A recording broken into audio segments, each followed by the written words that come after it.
दुनिया में युद्ध, संकट और मंदी की आशंका तेज और ठीक इसी समय आरबीआई ने उठाया ऐसा कदम जो देश की आर्थिक सुरक्षा को एक नए स्तर पर ले गया है।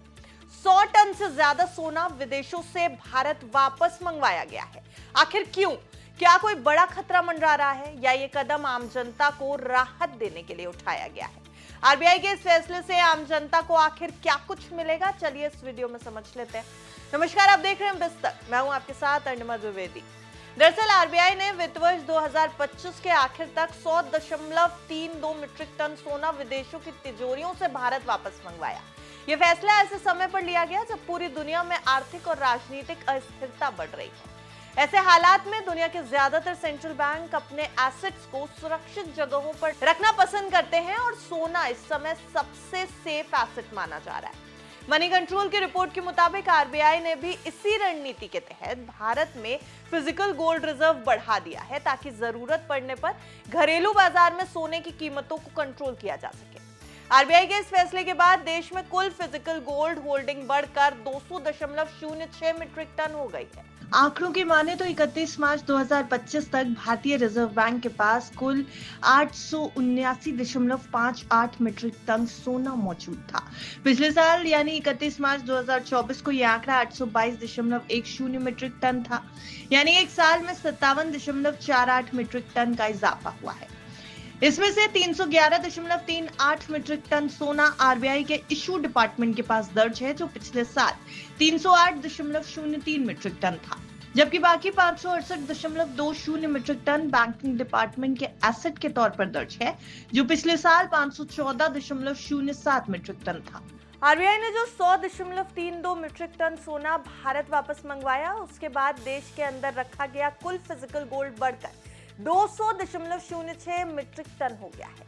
वहीं विदेशों में रखा गया सोना घटकर 367.60 मीट्रिक टन रह गया है, जो पिछले साल 413 मीट्रिक टन था, यानी विदेशों में रखा गया सोना करीब 46 मीट्रिक टन घटा है। आरबीआई के मुताबिक बैंकिंग डिपार्टमेंट के पास जो सोना रखा गया है, उसकी कुल वैल्यू 31 मार्च 2024 को 2,74,714 करोड़ रुपए के आसपास थी, जो 31 मार्च 2025 तक बढ़कर 4,31,624 करोड़ रुपए हो गई, यानी इसमें 57.12% की बढ़ोतरी हुई, जिसमें डिपॉजिट भी शामिल है।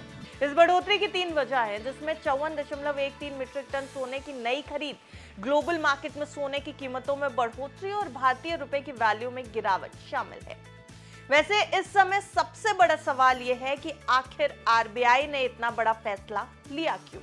दरअसल अगर जानकारों की माने तो दुनिया में चल रही जियोपॉलिटिकल टेंशंस के बीच आरबीआई का यह फैसला दिखाता है कि देश अब अपनी संपत्तियों को और सुरक्षित तरीके से मैनेज करना चाहता है, जिससे किसी भी इमरजेंसी में देश को किसी विदेशी तिजोरी पर निर्भर ना रहना पड़े। विदेशों में सोना रखने से ट्रेड, स्वैप और रिटर्न इकट्ठा करना आसान होता है, लेकिन अगर कहीं पर वॉर या फिर जियोपॉलिटिकल क्राइसिस हो जाए तो ये सोना जोखिम में भी आ सकता है, और शायद यही वजह है कि आरबीआई ने कुछ हिस्सा वापस भारत लाने का फैसला कर लिया है। आपको बता दें कि भारत का ज्यादातर विदेशी सोना लंदन के बैंक ऑफ इंग्लैंड में जमा है। यहाँ की सिक्योरिटी बहुत टाइट होती है। इसके अलावा भारत ने कुछ हिस्सा स्विट्जरलैंड के बासेल शहर में स्थित बैंक फॉर इंटरनेशनल सेटलमेंट्स, जिसे आमतौर पर बीआईएस कहा जाता है, वहां और अमेरिका के फेडरल रिजर्व बैंक न्यूयॉर्क में भी जमा कर रखा है। अब एक और बड़ा सवाल जो सामने आ रहा है वो ये कि आरबीआई के इस गोल्ड वापस मंगवाने के फैसले से आम जनता को आखिर क्या कुछ मिलेगा। देखिए, आरबीआई का ये कदम सिर्फ विदेशी पॉलिसी या ट्रेड स्ट्रैटेजीज तक सीमित नहीं है। भारत में जब सोना ज्यादा मात्रा में स्टोर होता है तो जरूरत पड़ने पर सरकार या आरबीआई लोकल मार्केट में सप्लाई बढ़ाकर सोने की कीमतों को कंट्रोल कर सकते हैं। इससे निवेशकों और सोना खरीदने की सोच रहे आम लोगों को फायदा हो सकता है। सोने की बढ़ती कीमत के कारण गोल्ड हाल में आम लोगों की पहुंच से काफी दूर नजर आने लगा है। ऐसे में आरबीआई के इस फैसले से अगर सोने की कीमतों को थोड़ी ठंडक मिले तो लोगों के लिए एक बड़ी राहत होगी।